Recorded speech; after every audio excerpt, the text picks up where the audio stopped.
Hello everybody, I'm High Priestess Autumn Phoenix and welcome to my broadcast tonight for a weekly witch chat.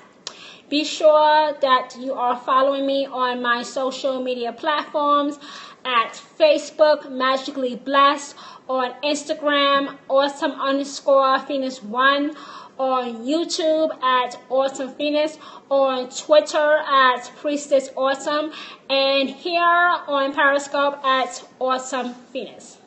Tonight's broadcast is all about how witches have impacted the world. When most people think of witches and the impact they have made on the world, they think of witches that eat children, that sign contracts with the devil, that have sex with the devil, that are all around evil. All of that, if you have been following me for any number of years, know that is a goddamn lie. Witches don't want your children. Some of you guys don't even want your own children. And besides, most of your children are overweight, diabetic. Witches tend to be vegans, vegetarians, or about to go that route. So they wouldn't be very interested in gobbling up your children. That's one of the biggest stereotypes about us, that we eat children. We don't. That never ever happens. That is a lie created by the religion known as Christianity. We don't want your kids. And by how I sometimes see parents with their kids, I think to myself, damn, this bitch don't even want her child, but yet she wants to accuse me of going around the neighborhood and gobbling up kids. If you don't want your child, we don't want your child.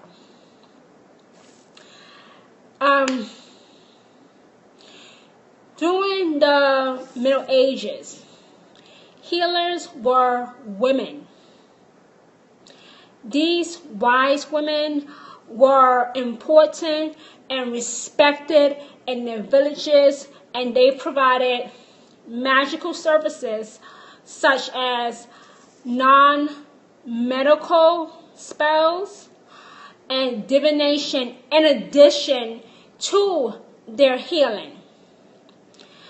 Generations of women had passed down the knowledge of herbs and plants which could be used, and for some witches who still do that, can be used in potions and then given to the person who is injured or sick.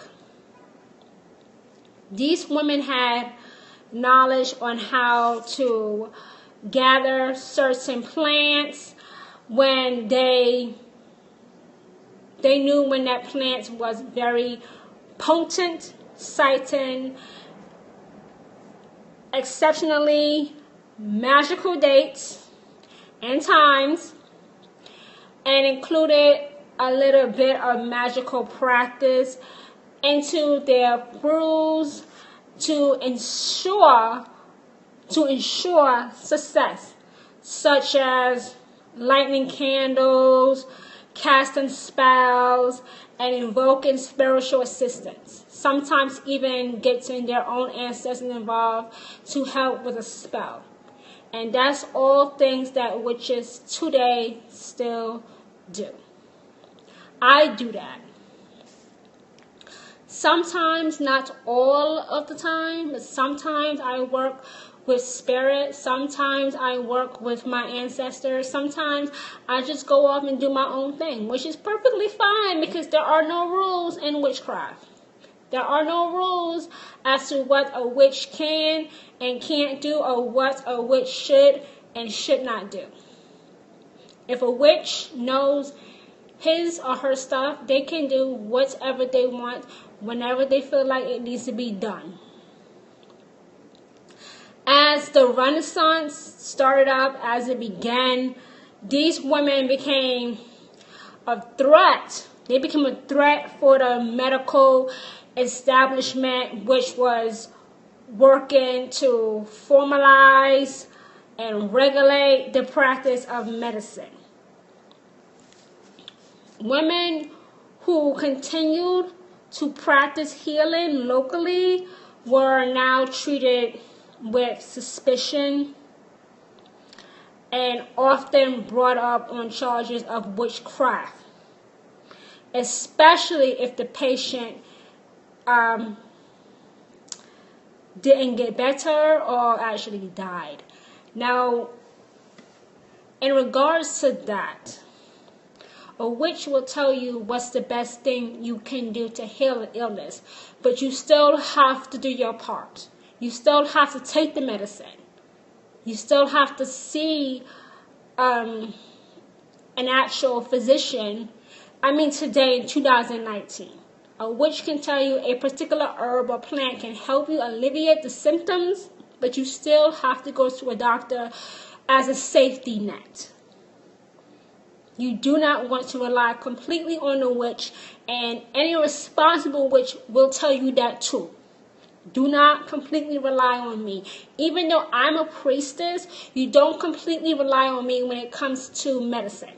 I know some things that can help alleviate symptoms or even cure symptoms, but you still want to actually go to a licensed doctor for a safety net.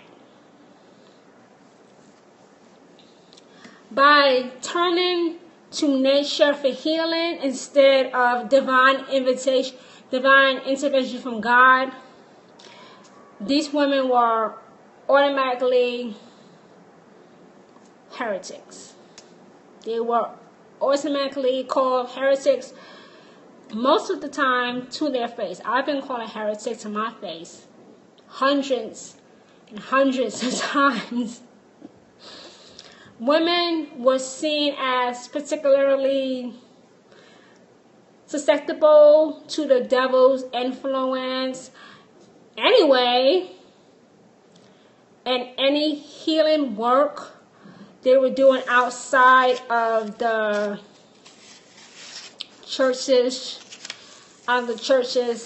supervision was therefore the work of the devil, of course. People fear what they don't understand. If people don't understand witchcraft, they're going to make up shit without actually talking to an actual witch about their concerns or talking to them respectfully about things they don't understand. That's why the church has such a hold on the world, because they teach you to be afraid of us, to be afraid of witches, to stay away from us, don't marry us, don't have children with us, burn us, steal our mail, make up lies about us, call the police on us, all that bullshit. But they're so pussy, and I do mean this bluntly, that they won't do it themselves. What they need to do is shut the fuck up and mind their own damn business. Because if a witch is not bothering you with their craft, mind your goddamn business. Despite these women being demonized, these wise women and their witchcraft, their knowledge of plants and herbs have proven to be beneficial to modern day medicine. In the 1700s, a physician failed to treat a patient with something called dropsy. Dropsy is swelling of the limbs associated with heart failure. The patient then visited a local female healer and was given a mix of herbs and was cured. The physician went out to look for this woman and learn her pharmaceutical secrets, I guess you would call it. She had included in her prescription a blend of foxglove. The physician conducted his own experiments with foxgloves, and today is now credited with pioneering, quote unquote, pioneering the use of digitalis. It's a chemical isolated from foxglove to treat heart conditions today in 2019. That local woman, that local healer, was never credited. So he stole it from her. And I believe he was a little bit jealous too that his patient got better because he was no longer a customer. You know, there is no money to be found in a cure. That goes for cancer, that goes for disease, that goes for HIV and AIDS. There's no money to be found in a cure. And it's well known in Native American culture that for every disease out there, there is a plant to heal it. But if the government finds out you know that information, you know what type of plant can heal an illness that you're currently paying for, they will probably try to assassinate you because they don't want you taking away their customers. Things like mandrake, deadly nightshade, hyacinth, henbane, nettles, thistle, and monk shoot were also customary herbs in witches' healing brews. Hyacinth was commonly known to induce anesthesia, topical anesthesia, and in higher doses was a hallucinogen. Today, in modern day times, hyacinth is also known as, how do you say this word? Scopolamine. Scopolamine. It's spelled Scopolamine. And it is a anti-nausea and motion sickness medication. Mandrake, deadly nightshade, and henbane are also sedatives and relieve pain and swelling. Deadly nightshade is used today in 2019 as well as a muscle relaxant. It's an antidote to some insecticides and to dilate the pupils when you go in for an eye exam. Garlic is used to prevent blood clots. Mugwort eases the pain of menstrual cramps and childbirth. The healing witchcraft of wise women predates any type of formalized medicine. Though these women, though these women were vilified by the establishment and the church, their healing brought relief to their communities for centuries. Their invaluable knowledge of herbs was a significant factor, but in addition, their holistic approach brought comfort and reassurance to their patients. The wise women offered spiritual guidance and a nod to the divine in their practice, and they ingeniously managed to strike a balance between healing the mind, body, and spirit. That is why so many people get sick, because their mind, body, and spirit are not balanced. And witches have contributed so much to modern day medicine, and we get no credit for it. So thank you for joining me tonight on this broadcast. Let me very quickly tell you again where you can find me on social media.